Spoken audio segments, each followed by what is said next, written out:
empologoma ensiru bwetunula emabega ng'akamyu ke kagigoba ekyajinga n'esunguwala n'ekolekeza obwanga ng'egenderera okukakwagula ekabwebwene.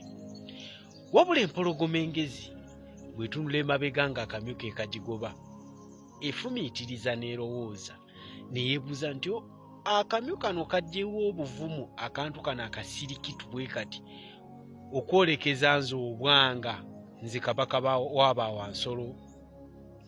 Lukia Museveni kintu kyasinga okutya ku Bobi Wine n'asula ng'atunula.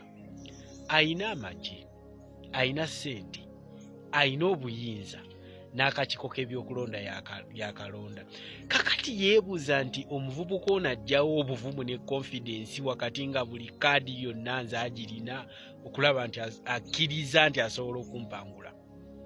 Jjukira yakeegeza mu kuneutralizinga Bobi Wine emirundi ebiri. Aluwasaga mwagiraba abantu bateekawo embeera ne wabeerawo eddoboozi gye lyava ne ligamba Museveni tukuwadde essaawa 48 ng'omwana oyo omutadde nga n'emisango gy'omutaddeko gimuggyeeko. Awo ne kamukuba fulaati kubanga yalina n'okumakinga sure nti agenda mu balakisi okulaba nga kye yali ayagala ye yennyini yeerabirako ddala nti process erina otuukirira. Mu 2020 mujjukira wane egindi wane eruuka bwe baakwata Bobi Wine mwalaba reaction yali baakozesa gavumenti ensobi nti n'emisango fayiro zikyatambula nakati wadde mulaba ng'ezaasirika nti gavumenti yatta abantu abatalina byakulwanyisa abaawerayo be yagamba 5.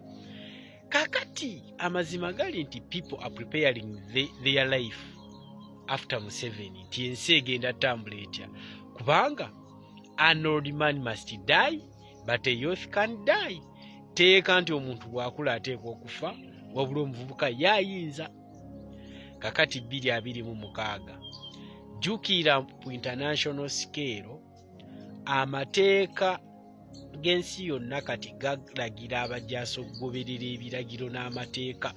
Kyova olaba emabegako oda zibadde nga zikola naye kati bw'osindikibwa okuexecutinga mission oyina okugoberera amateeka n'ebiragiro so si goberera biragiro byokka. Ekyo kitadde abajaasi mu kaseera akazibu nti omuntu ng'akutte bendera ng'ekyokulwanyisa gwe ng'okutte emmundu kitegeeza nti aba akuprovokinze sensi yo eya consciousness n'obwegendereza okulaba nti tomutuusaako bulabe kubanga talina ye bulabe bwagenda kukutuusaako. Teri lutalo luzibu kulwana eri bannamagye ng'olutalo lw'obeera ng'abantu bo bakwefuulidde era abantu abasinga lwe lutalo lwe bateekinga okubeera nga luzibu nti abajaasi abatendekebwa okukuuma abantu ate okubeera nga be babalwanyisa. Olwo lutalo luzibu era omuwanguzi ayinza okuba omuzibu okupredictingibwa. So 2026 egenda kubeera hardest battle for Museveni kubanga abantu bwe banaabeera nga bakutte bendera naawe n'oduumira amagye eno bakutte bendera oyinza okwesanga nga ensobi nnyingi ezikoleddwa. Otherwise Museveni kyalina okukola kwe kuinvestinga mu baana bano nakkiriza nti gavumenti gye banaakola naye ayinamu ababa abagenda olwanirira kyayagala nze bwe ndowooza. So akaseera ak'okweraga eryanyi kaggwawo ndowooza nti Museveni kyalina okirowoozaako.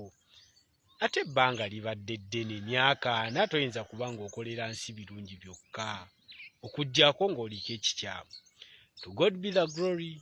I'm signing out. Stay blessed my friends. I'm humbled.